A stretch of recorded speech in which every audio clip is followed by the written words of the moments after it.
Good morning and welcome to Transatlantic Cooperation in the COVID-19 era and beyond. We're thrilled to have you with us today. Before our program begins, we'd like to share some tips for optimizing your experience. First, we will be sharing the recording of today's program with you following the event. So if you want to watch it again, share it with a friend, or jot something down from the slides, you'll have the recording to do so. Next, we want you to be a part of the conversation. Please submit your questions throughout this event in the questions box on your screen. Be sure to tell us your name, affiliation, or where you're tuning in from. We'll get to as many of your questions as possible later on. Finally, your microphone is muted for this event. I now invite Cherise Trump to turn on her webcam and take it away. We hope you enjoy the program.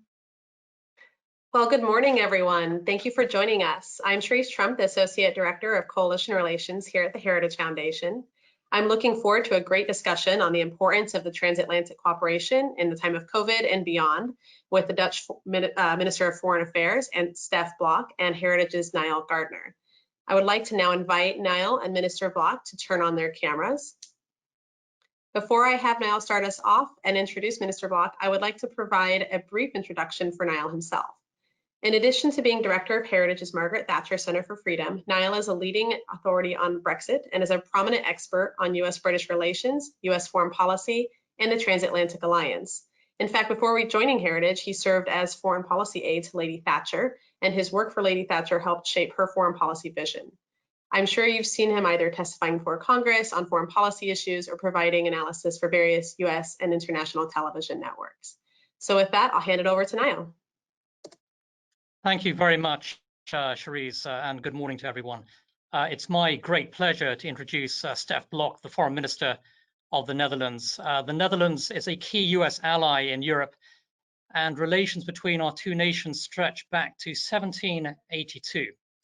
Nearly 625,000 American jobs depend on the US-Dutch economic relationship, and the Netherlands is the third largest foreign investor in the United States. There are 850 Dutch companies operating in the US today.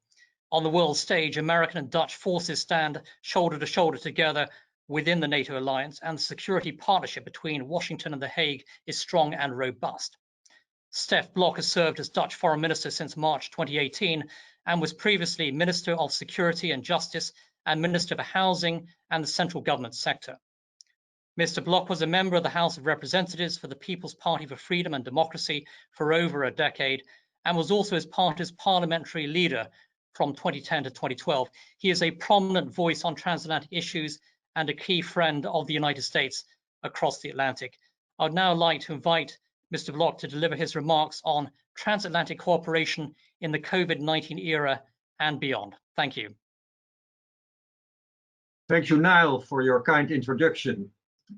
Ladies and gentlemen, I'm delighted to be speaking to you today, and I'd like to thank the Heritage Foundation for allowing me the opportunity. I'm speaking to you from far away, of course, but thankfully in the knowledge that distance is only a relative concept. Even though there is an immense ocean between our continents, the video connection shows once more that such distances are easily bridged. I'd like to share my thoughts with you on the relationship between the US, the Netherlands, and Europe.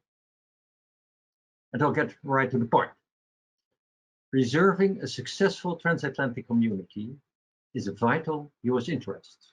And this statement is not my own, although I would certainly subscribe to it, but perhaps it rings a bell. And that's because it comes from the report co-authored by you now. How and why American conservatives must fight for the future of the transatlantic community. A fascinating report. And I'm not just saying that because its title reflects my own view of the world and its future. I'm saying it because the report reflects a unique, strong, and durable relationship we have. Your country and mine. And in a broader sense, your country and Europe. A relationship in which it's not a problem if we disagree from time to time. Because when all is said and done, we always manage to find common ground. Because we've known each other for so long and been through so much together. We are friends who share the same values. That relationship is acknowledged in the report, which says, conservatives believe inalienable individual rights. And this belief draws on a common legacy from within the transatlantic community, a heritage that helped forge America's conception of itself. And that long-standing relationship is described superbly in this report. And some of its conclusions I agree with, others I don't at all. And that's fine, because I endorse its main message 100%. We have been friends from the beginning, and at this crucial time, we need each other badly once again. I'm not the kind of person who wants to get bogged down in the past. That's not my nature, but I am aware of how our legacy, our heritage, influences our decisions today, and how we can learn from it and use it to our advantage. I'm not just talking about our common legacy, though I will come back to that later. I'm also referring to the lessons learned on a personal level. The legacy of experiences that you build up and carry with you in your life. I have a background in quantifiable results as a former manager at the Dutch bank ABN AMRO and from my time as a housing minister. Whether it was a business strategy or measures for the housing market, the goals were always specific and the results measurable and explainable. The background has shaped my approach as Minister of Foreign Affairs. In international affairs, it is crucial to make clear what the benefits are. That can be difficult, as it is not always immediately evident what's going well, but the shortcomings are often crystal clear. And that brings me to a number of examples that will be on your radar too. Russia is increasingly violating rules and norms as it tries to expand its influence in the direction of Europe. And it is trying to sow discord in the EU and NATO by playing power games and interfering in democratic processes. The shocking poisoning of Kremlin critic Alexei Navalny is the latest example of Russian violation of international norms. Then there's China, which portrays itself as a champion of multilateralism and international cooperation, but doesn't always see these things from the same perspective as you and I. It may want global governance, but not in its backbone. China was happy to become a member of the World Trade Organization, but since then it has opened up its market only to a limited degree. But key issues do not revolve around individual countries or issues. The heart of the matter is the challenges we both face at the moment. The multilateral system and the rules-based international order are under pressure. That has consequences. It leads to stagnation and frustration. The world has become less safe. And this is a direct result of violations of disarmament agreements. And in this new world, might is increasingly right. What may be the worst of all is that horrific crimes about which we once said never again suddenly seem possible again. Because countries are flouting the rules. And as a result, for instance, the use of poison gas is no longer a universal taboo. So we share the same frustrations about the fact that international trade rules are no longer working properly or cannot be enforced. About the lack of transparency in international public health cooperation. About the unfair distribution of leadership positions at international organizations. If something isn't working properly, there seems to be only one solution nowadays. Pull the plug out. But I'm convinced that that is not the path we should be taking. Withdrawing puts you on the outside looking in, with no say on how to solve the problems we all face. In terms of quantifiable results, the yield is zero. So international cooperation benefits us all, including the US, even if at first glance you might not think so. And that is not just a catchphrase. Studies have proven it with quantifiable results. For example, the Rand Corporation's 2018 report shows that on the costs and benefits of multilateral organizations for the United States, the benefits are clear.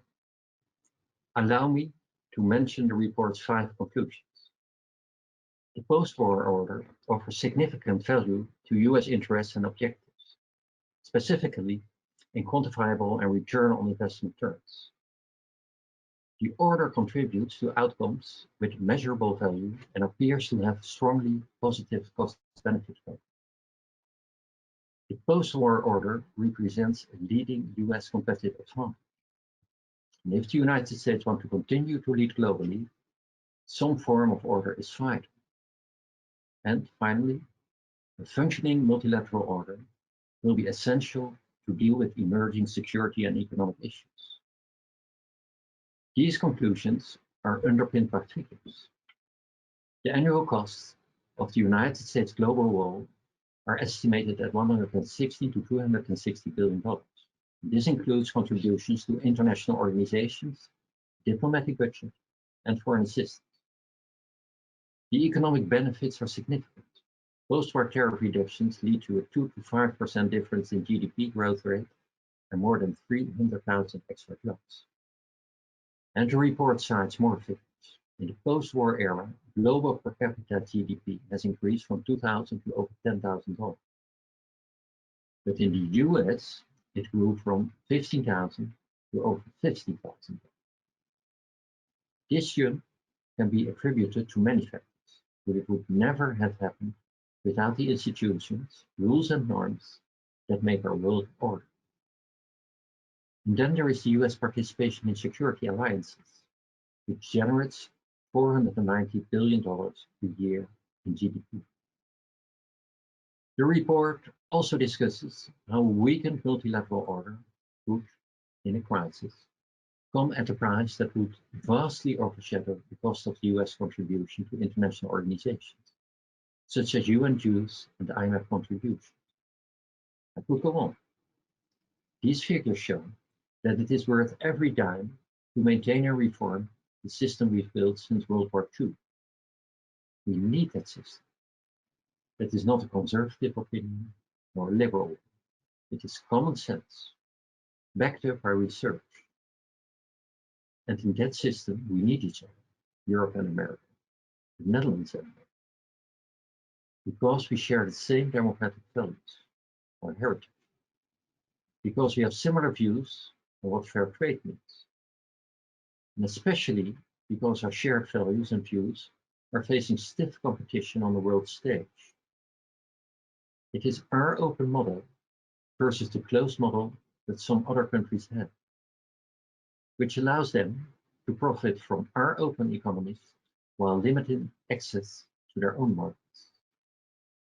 Our democratic model, which cherishes values like freedom, human rights, democracy, and rule of law, also contrasts with autocratic regimes.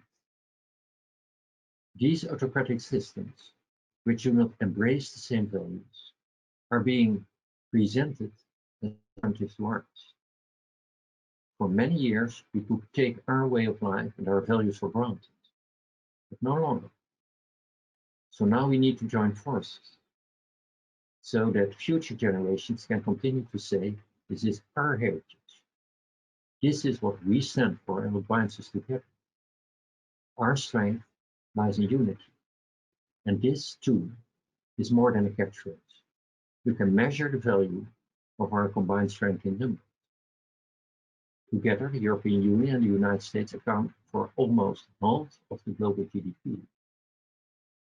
Our lively transatlantic trade amounts to no less than $1.3 trillion a year. The US has 3 times as much investment in the EU as in all of Asia. And EU investment in the US is 8 times higher than our combined investments in India and China. Not to mention our combined 800 million people who share the same values.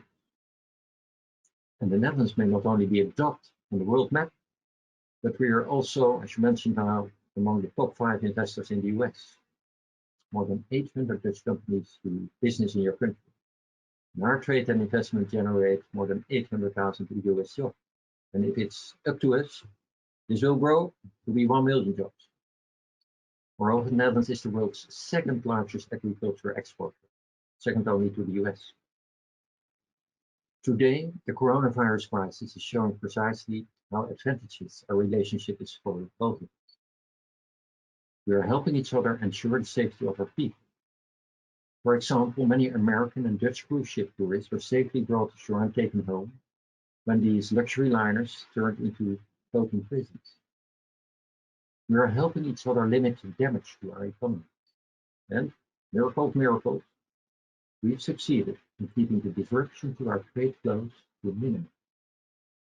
We are helping each other ensure a better future by searching for solutions to this pandemic, which is still afflicting us. For example, we're working together on developing vaccines. The US government and Johnson & Johnson have jointly invested $1 billion in vaccine development.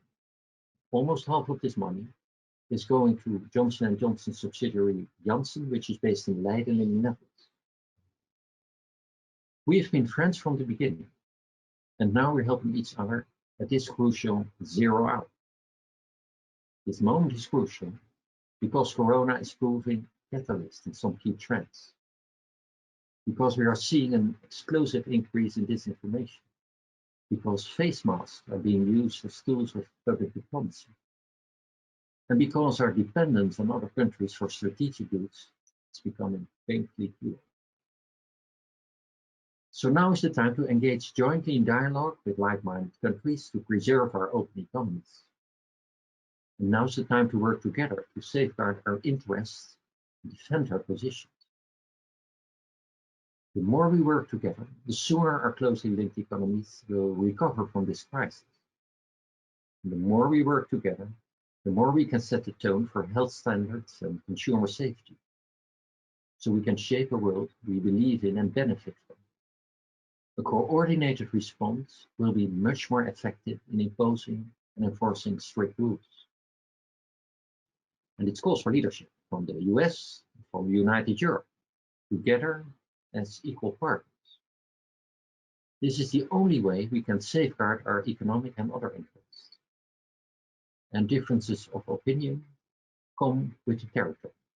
Sometimes we have major disagreements and emotions run high. As long as we keep our shared interests and values in mind, we should be able to overcome our differences. For example, the Netherlands does not support US extraterritorial sanctions that affect European companies. Sanctions like these divide transatlantic partners instead of uniting them. And countries like Russia only benefit from it. But trade is not our only shared interest. We also have a common future when it comes to security. We, the US and Netherlands, are prepared to defend ourselves together with our 28 other NATO allies as a united force. After all, a secure Europe is a vital American interest, because Europe is an island of stability in an unstable world. When it comes to security, unity pays dividends. We demonstrated this when we jointly sent Russia a forceful political message in 2014, when we jointly imposed sanctions against Russian entities in response to Russia's illegal annexation of Crimea. Experience has also made clear that divisions between us are not helpful. Every time we pull back from international commitments, Russia and China take a step forward. Every withdrawal from an international agreement moves us further away from the free, fair, and democratic world we want. Leaving international organizations gives Russia, China, and others more opportunities to expand their influence and maneuvering room and increase their control over those organizations. It also gives them a chance to promote their preferred narrative, that of a divided West. So in this respect too, we need to act in a united way to ensure a stronger world order.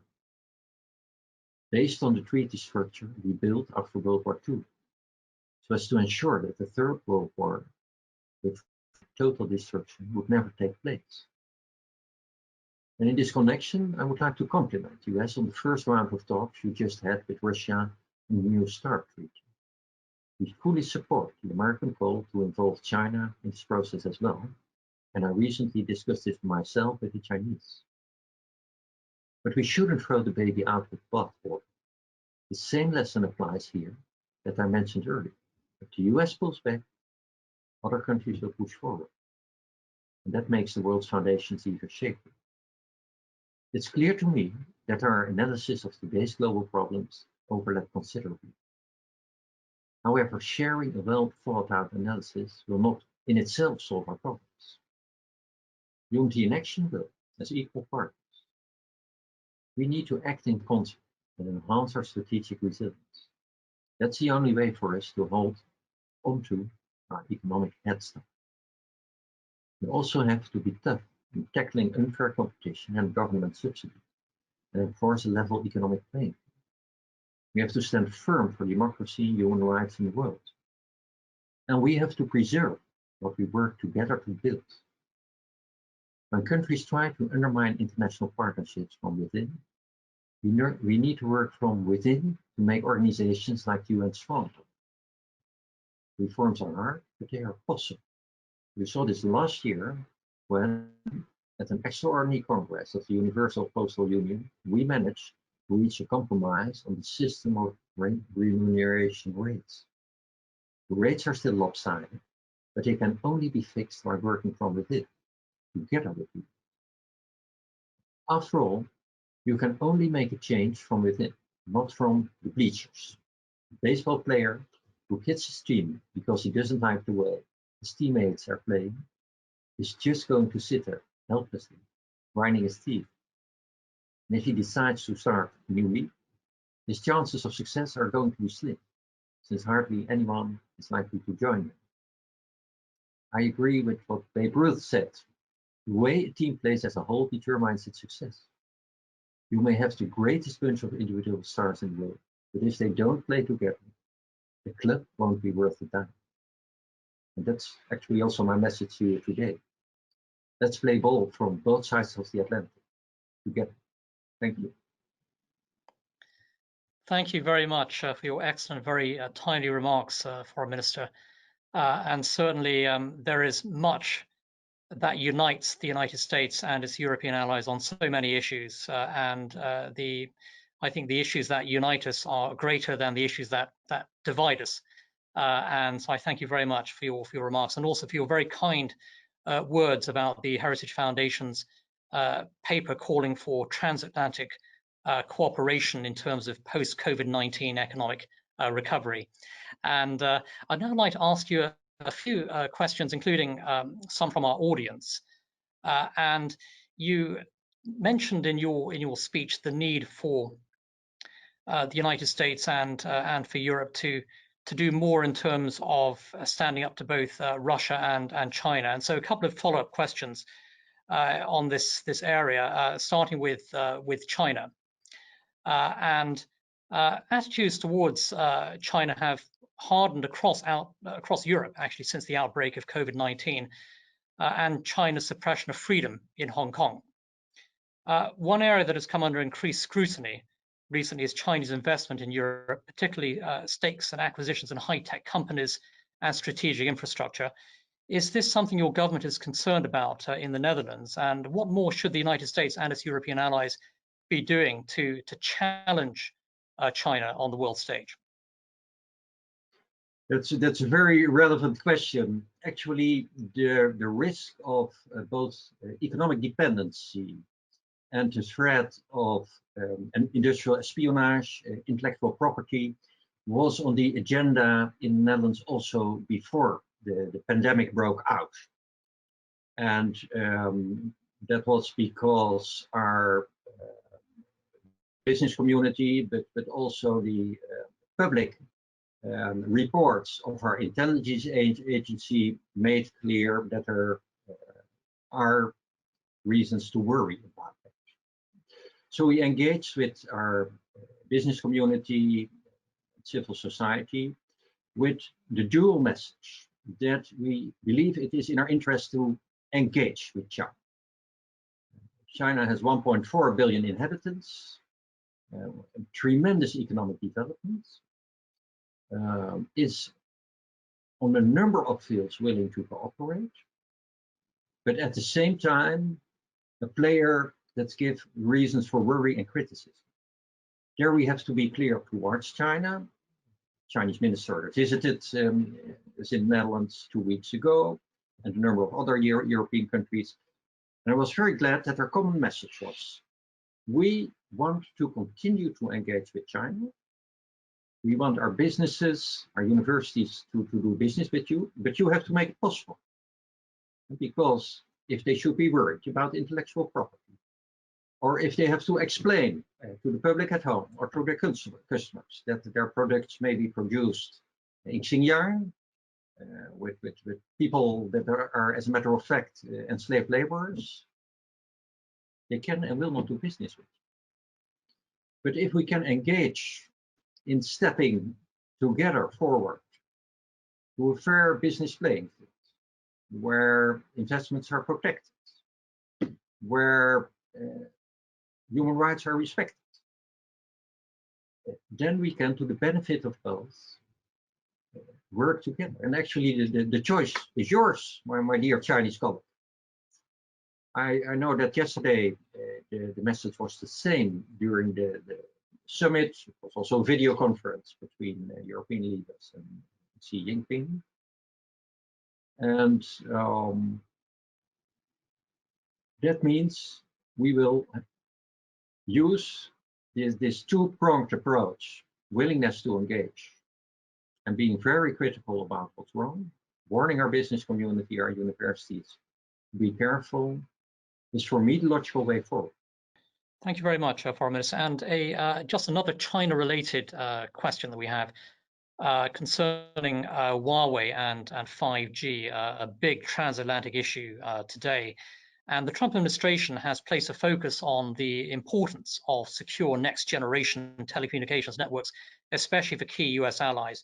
There appears to have been a change in trajectory of European thinking on 5G over the last few months, and both France and the UK are actively seeking to remove Chinese equipment from their networks, and 6 European countries thus far signed a 5G security declaration with the United States.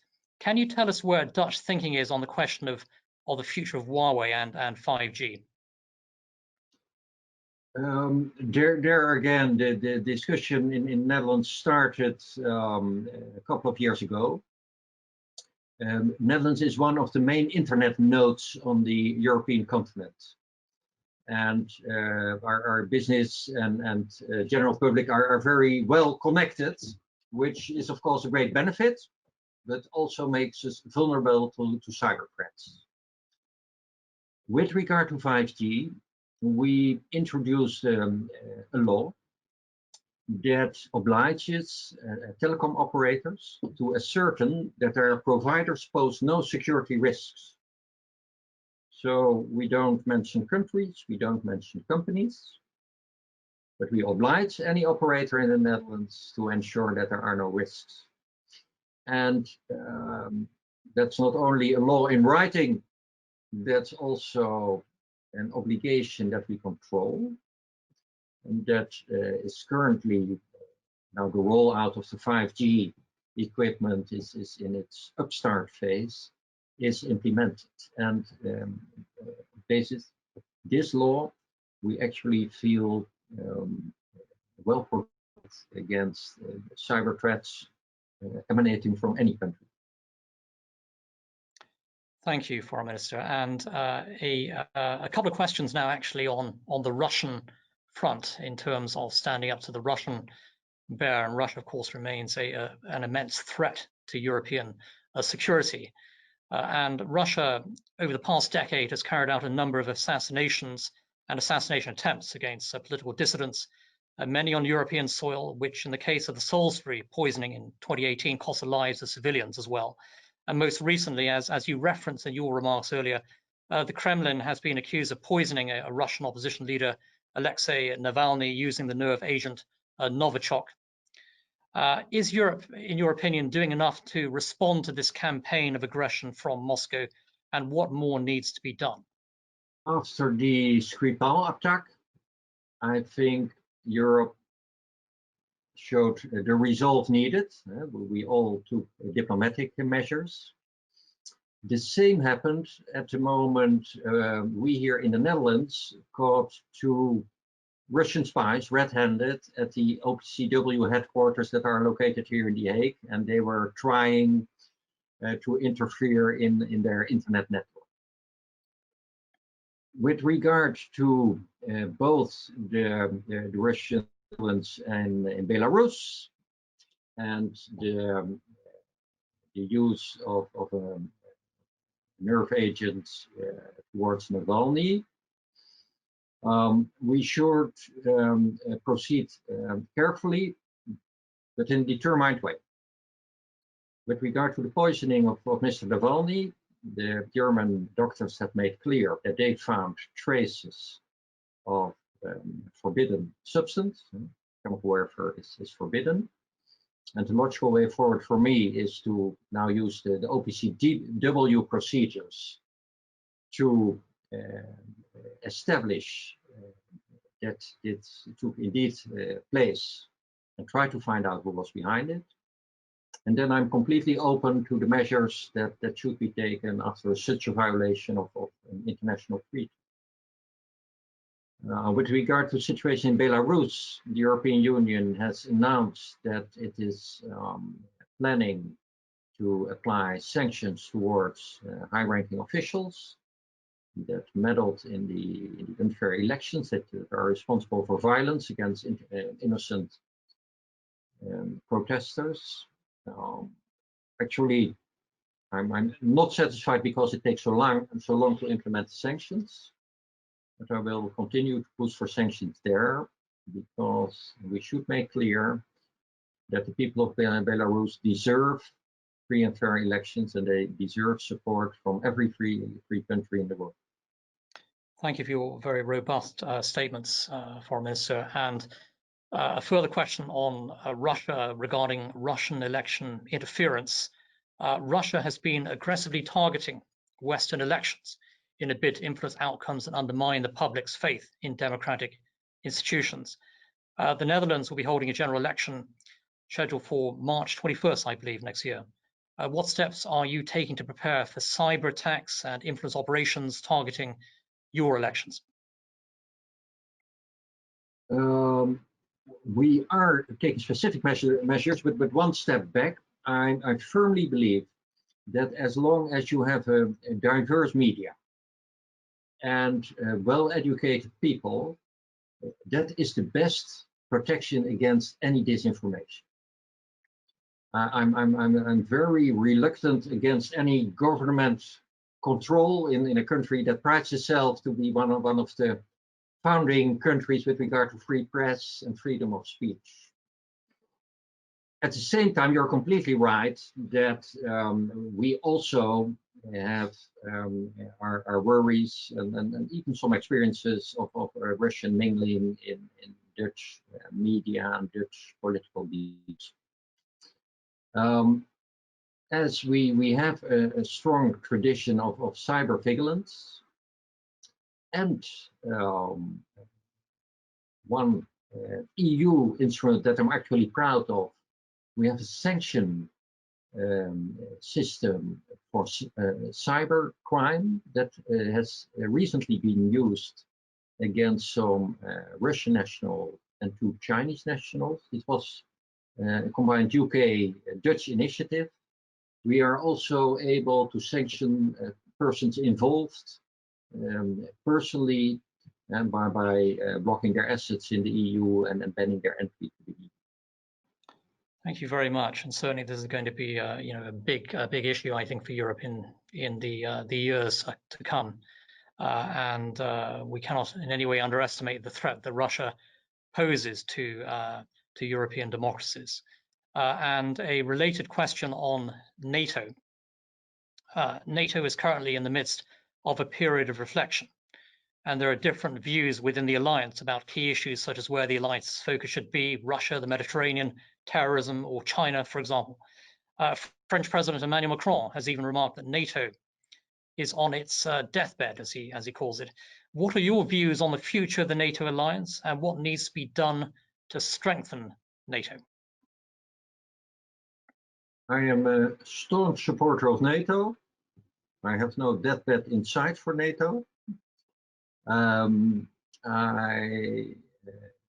not only am very proud of our common history guaranteeing 75 years of peace on the European continent, I also think that the cooperations of democratic countries that respect the rule of law is in itself an enormous value.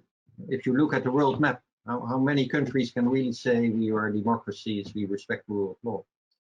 That in itself makes it of enormous importance for me to cooperate with our friends and allies on the other side of the Atlantic. Of course, threats are changing, and we should also realize that the threats emanating from terrorism, from maybe China, still currently concentrating on its own region. But as you already mentioned, Russia is very much back. Of course, I have to confess that the Netherlands is not yet paying its 2%. We have been increasing our contribution, but I consider it a duty for us to improve our financial contribution. And I was very glad to hear in your opening remarks your referral to the fact that the Dutch and US soldiers are standing shoulder to shoulder in Afghanistan, in Iraq. We worked very intensively together to fight and defeat ISIS in Syria. That really has shown the great importance of our military cooperation and NATO cooperation. Thank you very much for that response, and we're very grateful to the sacrifices and bravery of Dutch forces who have fought shoulder to shoulder with the US allies in the fight against Islamist terrorists, including against ISIS. And certainly the world is a far safer place with a strong NATO alliance in place. And it's certainly our view here at Heritage that the NATO alliance is in fact growing stronger rather than weaker. And thank you very much for your comments on NATO. We have a few minutes remaining for questions, and I'd like to ask you a question about Brexit and also about US-EU trade. But firstly, on Brexit, once again, Brexit is moving to the fore in Europe. The United Kingdom and the European Union remain engaged in detailed and at times tense negotiations over a trade deal with the UK leaving the single market and customs union on December 31st. There are now fears over a trade war between the UK and EU. What do you see as the outcome of the negotiations that are happening now? And what are your hopes for UK-Dutch relations in the Brexit era, especially bearing in mind that the United Kingdom and the Netherlands are very close allies? They've been very strong allies for hundreds of years. And what are your hopes for UK-Dutch relations in the Brexit era? Well, as you know, we certainly didn't ask for the divorce, and we still love the UK. But of course, I respect the outcome of the referendum. My sincere hope is that we will reach an agreement in the few time that's left before the 1st of January on as broad scale of issues possible. Because of course there is this intensive trade relationship. I really don't know how the Brits can eat their cucumber and tomato sandwiches without our cucumbers and tomatoes. But apart from the practical issues, the EU, the common regulations with regard to, for instance, data exchange or sharing information about crime, also involving terrorist crime, has much larger implications than only the economic side. And we shouldn't dispute about the fact that we need to maintain this cooperation. So I want to remain hopeful that we will use the few weeks left to us to preserve as intensive cooperation as possible, because I also realize that this cooperation is important in the way we react to the threats you rightly mentioned: Russia, China. Economic cooperation, security cooperation are essential both for the UK and the Netherlands and Europe in order to stand strong towards those threats. Please tell the same to our UK friends from the US. Thank you very much, Foreign Minister. And we have time actually now for a final question with regard to US and EU trade. At present, the United Kingdom is engaged in very detailed negotiations with Washington over a US-UK free trade deal. The negotiations between Brussels and Washington over a transatlantic trade investment partnership, or TTIP, a few years back did not succeed in securing a trade agreement between the US and the European Union. Do you believe the US and EU will succeed in negotiating and implementing a trade deal in the next few years? And what needs to be done on both sides to secure a transatlantic trade agreement? Although free trade agreements have become less en vogue than they used to be, I am still a staunch supporter of free trade agreements. I'm convinced that the fact that a relatively small country like Netherlands, 17 million people on an area, I think something less than Long Island, that we have become so successful is that we have always believed free trade is good for us, that the competition gets out the best of us. And of course, I should not have to convince any US citizen that the country with your great strength will also always benefit from free trade.